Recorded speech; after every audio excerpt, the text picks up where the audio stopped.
Skixyadik. I am Stephen Rowe Lewis, Governor of the Gila River Indian Community. Tribal leaders and distinguished guests, it is with honor that I welcome President Joe Biden to the Gila River Indian Community. My earlier words describe the many contributions that President Biden has made to our tribal nations with investments, saving lives, changing communities. I know I speak for everyone when I say that we've never had a president and vice president who have done more for Indian country, and we can never forget the incredible heart, his ibada of the First Lady.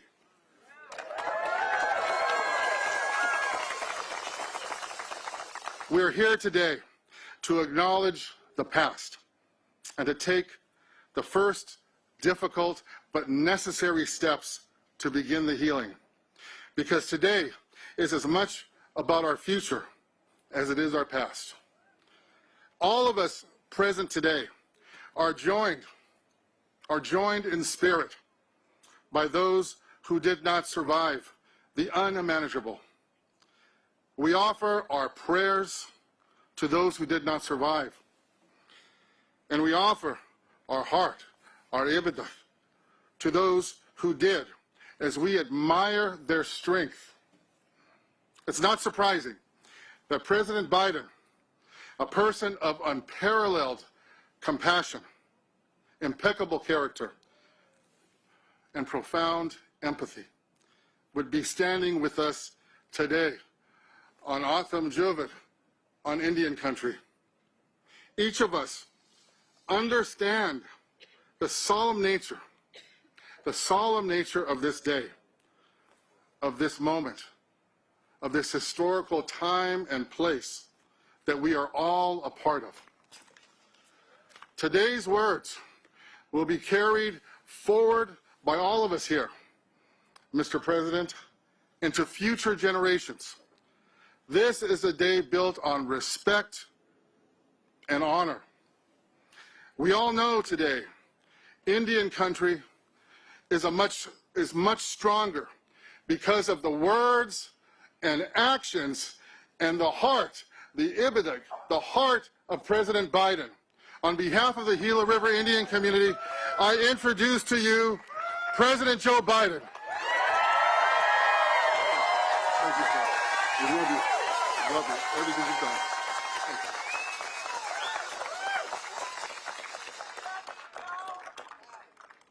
I'm Joe Biden. I'm Jill Biden's husband. God, thank you for the introduction.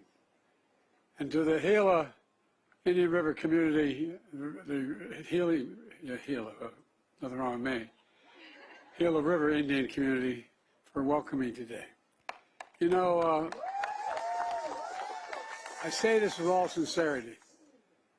This, to me, is one of the most consequential things I've ever had an opportunity to do in my whole career as President of the United States. It's an honor, a genuine honor to be in this special place on this special day. Thank you to Senator Mark Kelly, a great friend who also was married to an incredible woman who was my friend. Please have a seat, by the way. And Congressman Greg Stanton. I saw Greg when I came in. He's over there somewhere. Greg, thank you. And I'm putting these glasses on because I'm having trouble seeing this. And all the elected leaders and the tribal community leaders for being here today. You know, I can't tell you what a special thanks I have for Deb Haaland, my Interior Secretary. I was determined. I made a commitment when I became president that have an administration that looked like America, except you're America. And there's never has been a Native American, indigenous person who was in the cabinet or in the secretary's job or any consequential job in a presidential administration. She's the first, but clearly not the last, Native American cabinet secretary ever. And her historic and dedicated leadership to strengthen the relationship between the tribal nations and the federal government is unlike anything ever happened before. That's why we're here today. You know, when I got to the Senate, I was only 29 years old. I had to wait 17 days to be eligible. And I had, after I got elected, while I was waiting, my wife and daughter were killed. My 2 boys were badly injured. And the guy that came to my assistance was a guy named Danny Inouye. And the first thing he taught me, not a joke, was, Joe, it is not Indians. It's Indian nations. No, I mean, he was serious, deadly earnest about it. It's been 10 years since the sitting president came and visited Indian country. That's simply much too long. That's why I'm here today, not only to fulfill my promise to be first president to visit Indian country, but more importantly, to right a wrong, to chart a new path toward a better future for us all. I'm also here today because, as I said, my wife Jill has been here 10 times in Indian country, literally. The First Lady sends her love and said, Joe, make sure you come home. Because every time she goes, she spent a lot of time, excuse me for saying this, the Navajo Nation. I'm worried. Every time she goes, I'm worried she's not coming home. I watched that beautiful performance just now and it moved me deeply. It's a reminder of everything Native people enjoy and employ. Sacred traditions, culture, passed down over thousands of years. Long before there was the United States, Native communities flourished on these lands. They practiced democratic government before we ever heard of it. Developed advanced agriculture. Contributed science, art, and culture. But eventually, the United States was established and began expanding, entering treaties with sovereign tribal nations. But as time moved on, respect for tribal sovereignty evaporated, was shattered, pushing Native people off their homelands, denying their humanity and their rights, targeting children to cut their connection to their ancestors and their inheritance and their heritage. At first, in the 1800s, the effort was voluntary, asking tribes to sell their children, to send their children away to vocational schools. But then the federal government mandated the removal of children from their families and tribes, launching what's called the Federal Indian Boarding School era. Over a 150-year span, 150 years, from the early 1800s to 1970, one of the most horrific chapters in American history. We should be ashamed. A chapter that most Americans don't know about. The vast majority don't even know about it. I was at my hotel today. I told the hotel staff that were leaving. I said, "Where are you going?" I told them. They said, "What are you doing?" I told them. They said they're natives here. They said, "I never knew that. I never knew that." Think of how many people don't know. As president, I believe it's important that we do know. You know, generations of Native children stolen, taken away to places they didn't know, with people they never met, who spoke a language they had never heard. Native communities silenced. Their children's laughter and play were gone. Children would arrive at schools, their clothes taken off, their hair that they were told was sacred was chopped off, their names literally erased, replaced by a number or an English name.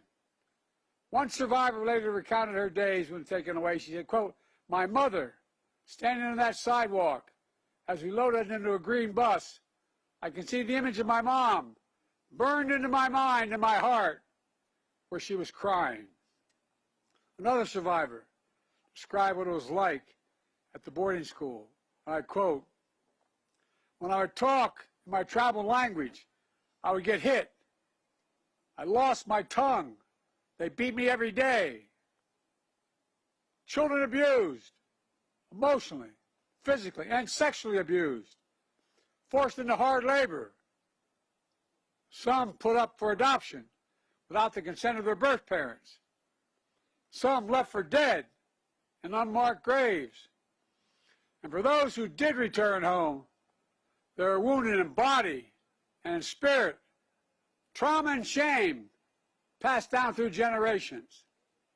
The policy continued even after the Civil Rights Act, which got me involved in politics as a young man, even after the Civil Rights Act was passed in 1964.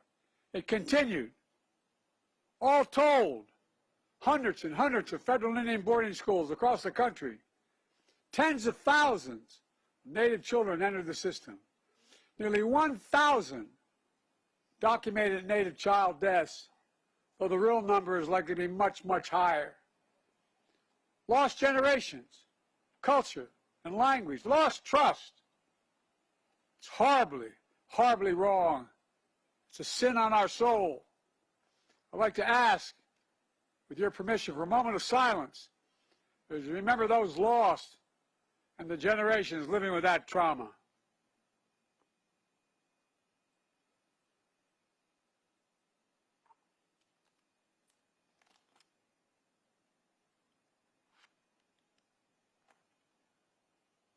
After 150 years, the United States government eventually stopped the program.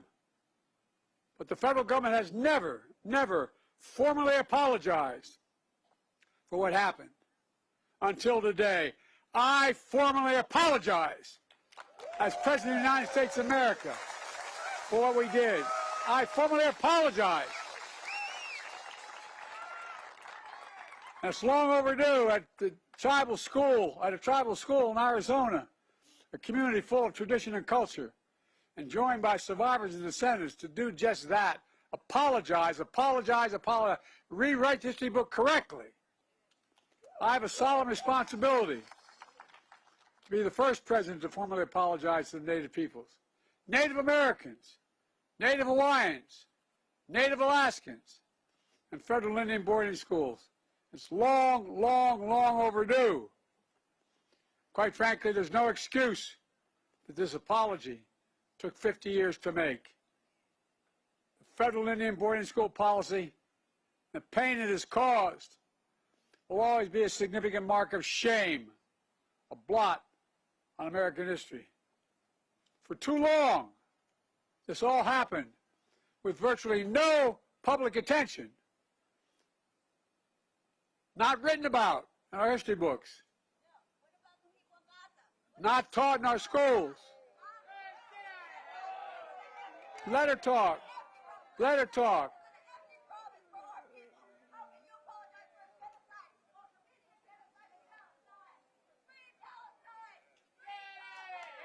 Oh, no, let her go. There's a lot of innocent people being killed. There's a lot of innocent people being killed, and it has to stop. For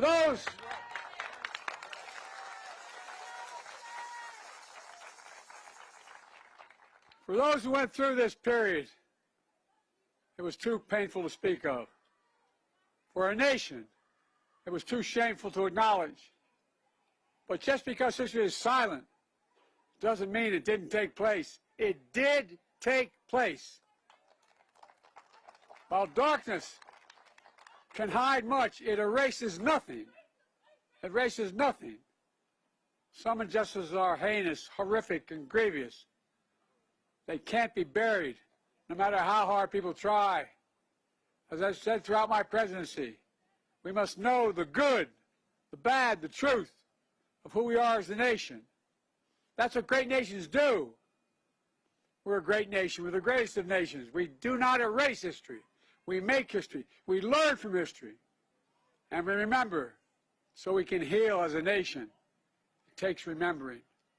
This formal apology is a culmination of decades of work by so many courageous people, many of whom are here today. Survivors and descendants, allies and advocates, like the nation's Native American Boarding School Healing Coalition. And all of you are part of that. Stand up. Stand up.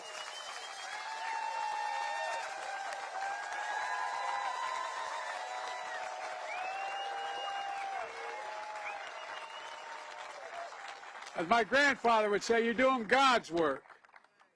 And other courageous leaders have spent decades shining a light on this dark chapter. And leaders like Secretary Howland, whose grandparents were children at one of those boarding schools, U.S. Interior Department, the same department that long ago oversaw federal Indian boarding schools.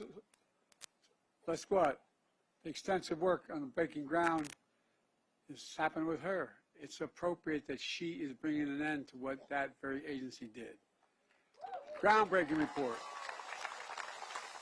documenting what happened.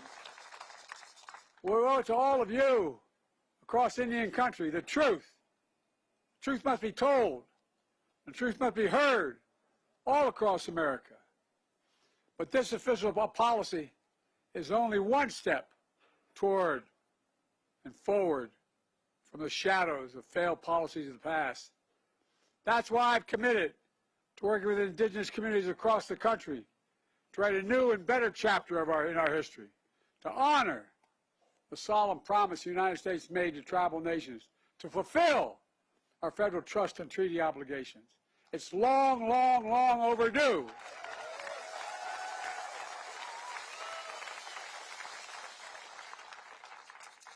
And I say this with all sincerity. From day one, my administration, Jill and I, Kamala, Secretary Howland, our entire administration have worked to include indigenous voices in all we do. Along with Secretary Howland, I've appointed Native Americans to lead across the federal government. I signed a groundbreaking executive order to give tribes more autonomy to make your own decisions, requiring federal agencies to streamline grant appropriations and applications, to co-manage federal programs, to eliminate heavy-handed reporting requirements. It's about representing your autonomy, and I might add, it's a hell of a lot more efficient when you do it too. Folks, I'm proud to have reestablished the White House Council on Native American Affairs, relaunched the White House Tribal Nation Summit, and taken historic steps to improve tribal consultation. With the historic laws I've signed, we're making some of the most significant investments in Native communities ever in American history. It's part of my Invest in America agenda, and it's helping all Americans from every state and every tribe, and that's good for all America. Helping Native communities get through the pandemic with vaccine shots in arms and checks in pockets. I'm proud this helped cut child poverty in Native communities by more than 1/3. I'm proud our economic plan has created 200,000 jobs for Native Americans. Record low employment in Native communities. With the strong support from Secretary Howell and all of you, we're finally modernizing tribal infrastructure, for God's sake. Building new roads, new bridges, delivering clean water, affordable high-speed broadband in every Native community, and so much more. Folks, we're just getting started. We're making historic climate investments in clean energy, conservation, clean water, Native communities, including co-stewardship of our land and waters. We just designated the first National Marine Sanctuary proposed by indigenous communities, which is off the coast of California. We just got that done.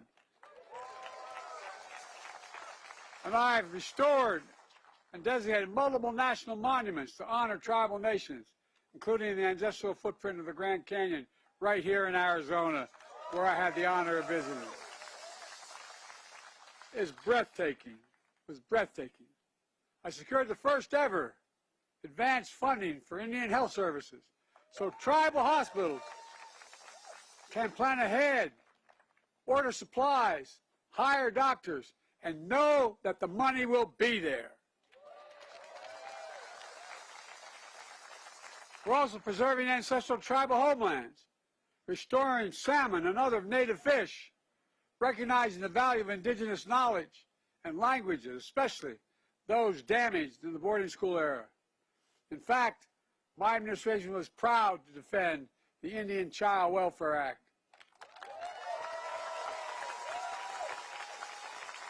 An act that was passed in 1970, in no small part, to remedy the harms of 150 years of taking Native children away from their families. But, as you all know, that act was challenged just a few years ago, in the summer of 2023. Those who opposed us challenged challenged on the ground that Native families should not have priority over everyone else in adopting Native children. Well, I took that all the way to the Supreme Court, and we won. We won.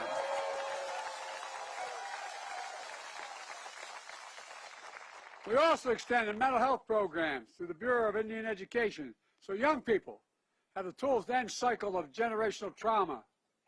As an educator, this is something Jill cares deeply about, my wife, just as she traveled across Native communities to increase access to health care and so much more, including helping open the first cancer cure center in Navajo Nation. More to do, a lot more to do. By the way, the infrastructure bill is over $1 trillion. It's not a decade. I mean, it's not a quarter. It's going to be there for a decade. Much, much more to come, and you've got to get your fair share. By authorizing the Violence Against Women Act, an act that I took great pains in writing 30 years ago, we also reaffirmed tribal sovereignty, expanded tribal jurisdiction in cases where outside predators harm members of your nation. And as we mark Native American History Month in November, this November, we recognize the contributions of indigenous people to American history. You are the first Americans. I might add, you're among the most patriotic Americans. Well, that's a fact. The whole America should know, all Americans should know, indigenous people volunteer to serve in the United States military 5 times more than any other single group. 5 times. 5. Many having paid the ultimate sacrifice in every war since our founding. To all of you, thank you. Thank you for serving in so many ways as first responders, artists, entrepreneurs, educators, doctors, scientists, and so much more. Sharing your culture and your knowledge for the good of future generations. Believing in possibilities. Possibility to usher in a new era to a nation-to-nation relationship grounded in dignity and respect. It matters. My dad used to have an expression, Joey, everyone's entitled to be treated with dignity. Everyone's entitled. He meant it. Well, let me close with this. It's about restoring your dignity. I know no apology can or will make up for what was lost during the darkness of the federal boarding school policy. But today, we're finally moving forward into the light. As President of the United States, I've had the honor to bestow our nation's most prestigious medals to distinguished people and organizations all across America. That includes Native Americans who survived the boarding school era. Early in my term, I bestowed the Medal of Freedom, our highest civilian honor, on a man, my grandfather, who was an Irish immigrant and was not treated very well because he was an Irish Catholic in the coal mine era in Scranton. But he went on to be an All-American football player at Santa Clara. And every time they talked about All-Americans, he'd say, Joey, the greatest athlete in American history is Jim Thorpe. Oh, I'm serious. I knew a lot about Jim Thorpe before some of you probably even knew. As a child, Jim was taken from his home, but went on to become one of the greatest athletes ever in all American history. And earlier this week, I bestowed 2 other revered medals, the National Medal of Arts, the National Medal of Humanities, to 39 extraordinary Americans and organizations, including Rosetta Roll, an Alaska Native. More than 80 years ago, she was a 6-year-old when she was taken to a federal boarding school. She spent 3 years without her family not known if she'd ever come home. 9 years old, she was one of those who did come home. Over the next 7 decades, she became a leading anthropologist and advocate, building a new era of understanding. Her story, from being taken from her home as a child, to standing in the Oval Office, receiving one of the nation's most consequential medals, is a story of the truth, the power of healing. When Rosetta sees young people singing traditional songs, just like we heard today, she says, and I quote, who will hear the voices of our ancestors, and we are now hearing it through our children. For too long, this nation sought to silence the voices of generations of Native children. But now, your voices are being heard. That's the America that we should be. That's the America we can all be proud of. That's who we are. For God's sake, let's make sure we reach out and embrace. Because you make us stronger, you are America. God bless you all, and may God protect our troops. Thank you.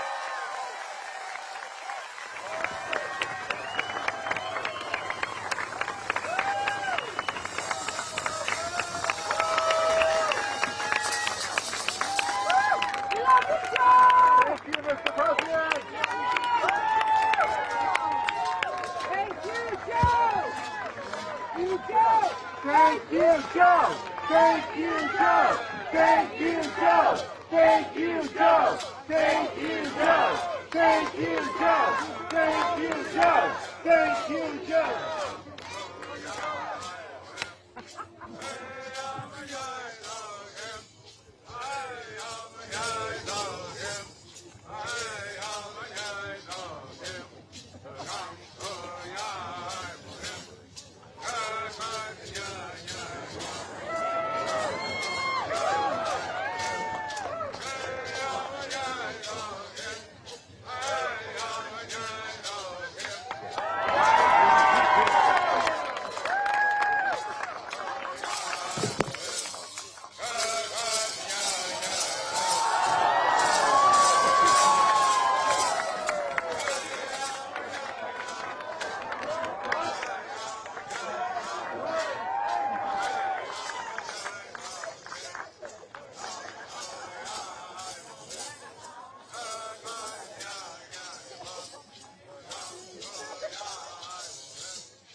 Okay.